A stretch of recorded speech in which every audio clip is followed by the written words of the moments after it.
हाय, मेरा नाम है अनुज और आज हम एक नई केसरी के साथ डिस्कस करेंगे इफ फंक्शन। इस फंक्शन में अगर कहे तो ये कंडीशन बेस्ड फंक्शन रहता है और इसमें हम अभी यूज करेंगे मल्टीपल इफ, जैसा हमने लास्ट लेक्चर में यूज किया था। ये हमारा डेटा है। यहाँ पे पूछा गया है कि स्टॉक का जो क्वांटिटी है उसमें से कितने स्टॉक और रीऑर्डर करने पड़ेंगे, कितने हैं अवेलेबल, तो इसका थोड़ा हमें दिया गया है पूरा रेंज के। इसमें हमें बाइफरकेशन करना है। तो यहाँ पे हम सबसे पहले ये जितना भी रिक्वायर्ड चीजें हैं हम डेटा के बाजू में कॉपी कर देंगे यहाँ पे। ठीक है। तो अगर देखोगे कि मुझे इसमें 400 से ज्यादा रहेगा तो वो अवेलेबल है, तो डायरेक्टली हम यहाँ पे वो लेस देन 200 के लिए इक्वल टू इफ के लिए इफ फंक्शन में ये लॉजिकल टेस्ट ये लेस देन 200 करेंगे। फिर अगर वो 200 का सेट नहीं होगा तो और एक कंडीशन लगाएंगे यहाँ पे। एक एरर हो सकता है कि जो 200 to 400 का रेंज है उसमें हमें प्रॉपर आइडिया नहीं आएगा, तो इसके लिए हम रिवर्स ऑर्डर में जाएंगे। हम लिखेंगे यहाँ पे मोर देन 400 अगर रहेगा तो मोर देन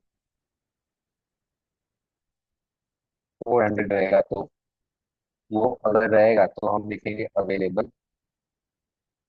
जो ये पहला वाला स्टॉक है।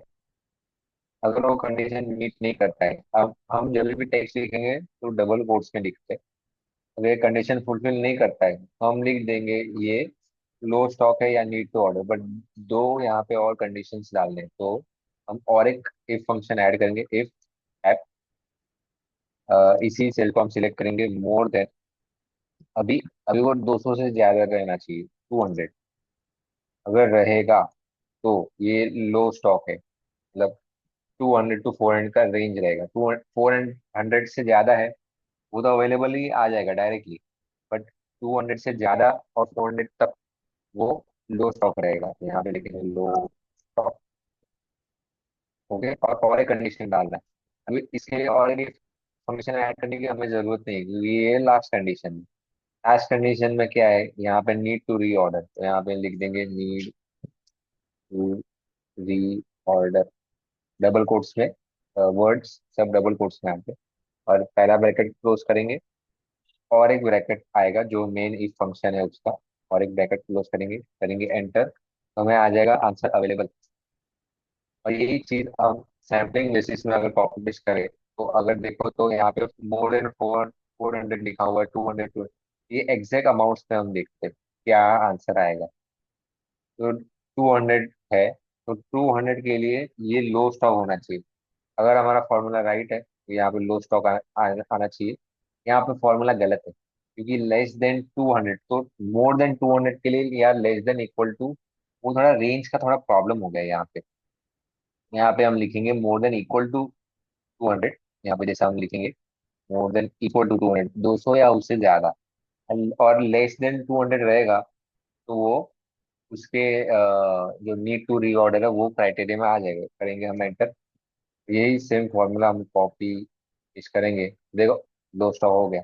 इसलिए जो एग्जैक्ट अमाउंट से वहां पे ही हमें थोड़ा प्रॉब्लम आ सकता है क्योंकि बाकी के आगे पीछे वाला अमाउंट से उसमें कोई प्रॉब्लम नहीं आएगा। अभी ये 300 है, ये लो स्टॉक की रेंज में आता है।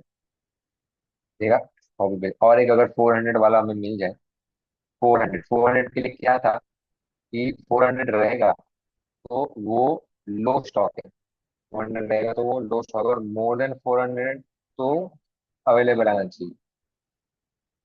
तो यहाँ आप देख रहे हो 400 लो स्टॉक कैटेगरी में आ गया क्योंकि हमने पहले ही यहाँ पे मोर देन 400 का डाला हुआ है। अगर ये मोर देन इक्वल टू हम क्लिक से कर देते इक्वल टू, ये अवेलेबल आ जाता है, जो कि इनकरेक्ट है, हमें 400 से ज्यादा चाहिए।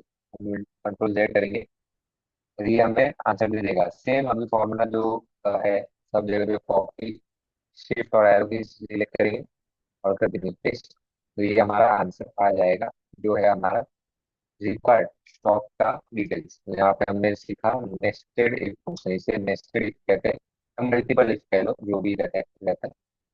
तो इससे जितना भी डेटा में हमने अगर ये पूरा ऐसा है, बाइफर्केशन दिया हुआ है, इससे हम उनको एलोकेट करना है, तो ये इस फंक्शन से हम कर सकेंगे।